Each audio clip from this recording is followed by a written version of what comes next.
my best even though I'm so stressed out. Everything just feels like a test that I fail, so depressed when I can't seem to get out. But something deep inside won't let me quit. I swear that I'm inspired by all this shit. Tell me that I can't and I won't, that's what guides me the most. Your lies, I'll do what I want.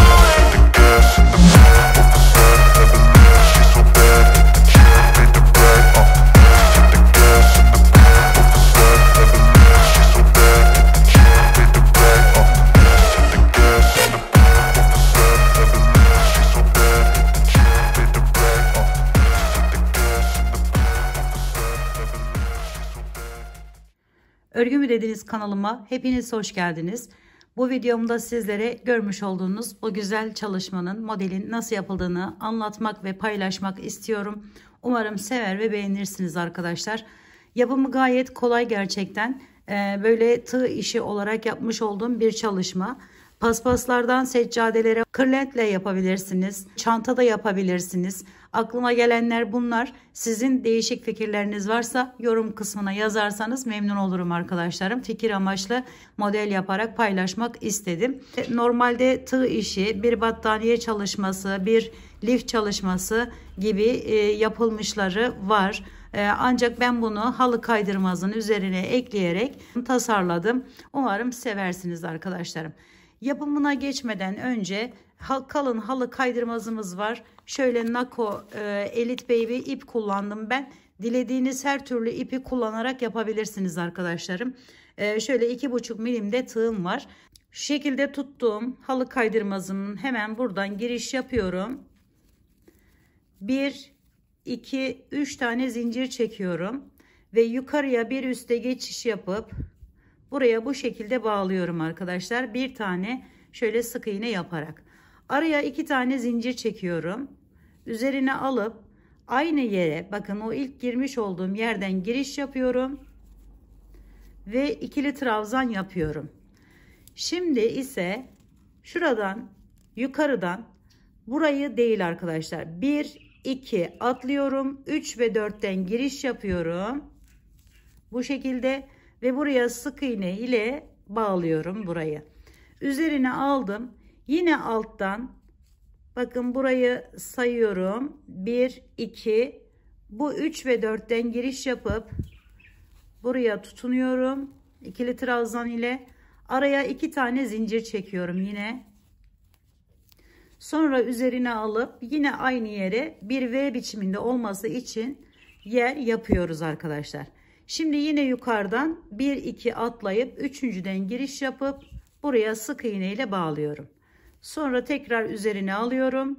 Yine alttan 2 tanesini atlayıp 3 ve 4'ten çıkartıp bu şekilde yer yapıyorum ilk sırada.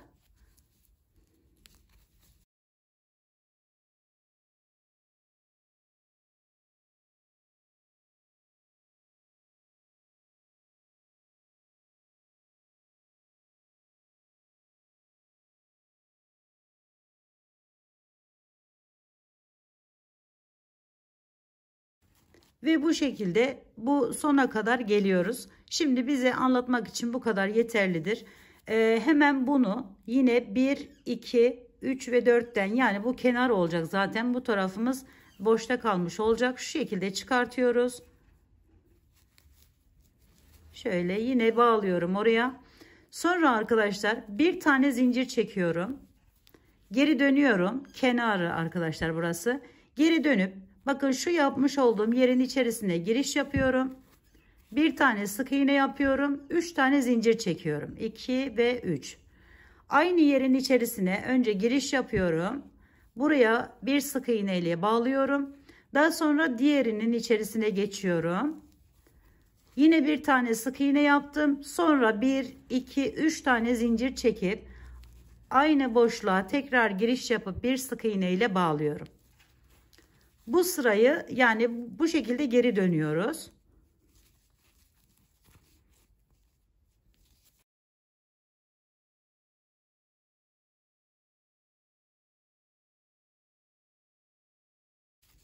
Şimdi bakın kenara geldiğimizde bu kenardaki yerden giriş yaptım bu şekilde ve buraya bir tane bağladım. Sonra çeviriyorum. Hemen bakın şu yere giriş yapıyorum. Kaydırma ile bağlıyorum. Sonra yine 3 tane zincir çekiyorum. 2 ve 3. Bir üst sıraya geçmiş oluyorum. Hemen buradan aldım. Bu şekilde bağladım. 2 zincir çektim. Ve aynı yerin içerisine tekrar bir tane daha ikili trabzanımı yapıyorum. Bu kenar olduğu için bu şekilde yapıyoruz arkadaşlar. Şimdi geçiyorum. Bakın hemen bunun üst kısmına, yani aradan 2 tane atlayarak 3 ve 4'ten yine giriş yapıp buraya bir tane sık iğne ile bağlıyorum. Üzerine alıyorum.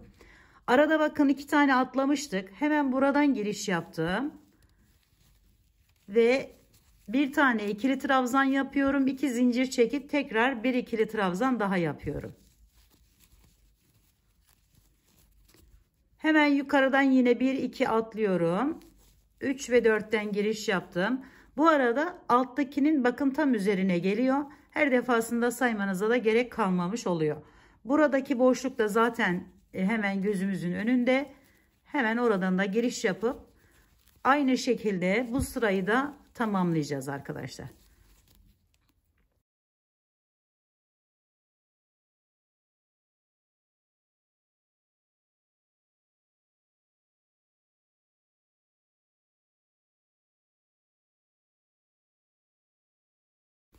Şimdi yine kenara geldim. Şuradan giriş yaptım ve alıyorum. Bir tane zincir çektim. Geri dönüp aynı işlemi tekrar yapıyorum. Bir tane sık iğne, 3 zincir, içerisine tekrar bir tane daha sık iğne ve devam ediyorum.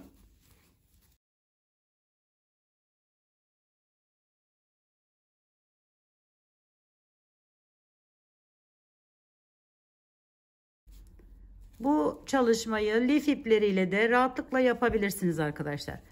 Evet arkadaşlarım, bakın modelimizi bu şekilde tamamlıyoruz. Bu iç kısımlarını. Şimdi biraz da kenar kısmından bahsetmek istiyorum. Hemen en son bitirdikten sonra yapın derim burayı da. Şöyle aynı renk ipimi aldım. Farklı şekillerde de yapabilirsiniz. Tercih tamamen size kalmış bu konuda. Şimdi buraları, bu kenarı düşünün. Hemen giriş yaptım buradan ve bu şekilde bağlıyorum. Araya 1 2 zincir çekiyorum yine ve tekrar aynı yerden giriş yaparak buraya bir V oluşturuyorum. Tekrar üzerine alıp bir diğerine geçiş yapıyorum. Yine 2 tane zincir çekip şu şekilde yerler yaparak devam ediyorum.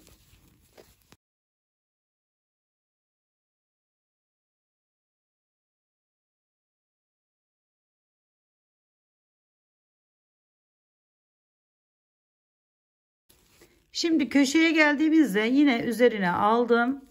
Tekrar yine köşeden giriş yaptım. 1 2 zincir çektim. Aynı yere tekrar giriş yapıyorum. Ve böylelikle köşeyi çevirmiş oluyorum. Şimdi bu yan ise üzerine aldım yine. Hemen bakın şu birleşim yerlerinden giriş yapıyorum. Buraya biraz sıkı yaparsanız daha güzel oluyor. 2 tane yine zincir çekip aynı şekilde bir V oluşturuyorum. Bir diğerine geçiyorum. Onu da aynı şekilde.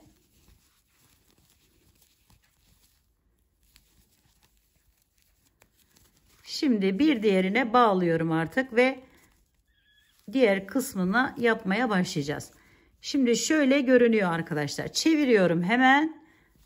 İç kısımda yaptığımız işlemi aynısını buraya da yapıyoruz. Bir tane sık iğne, 3 zincir, tekrar bir sık iğne daha ve diğerine geçiyoruz.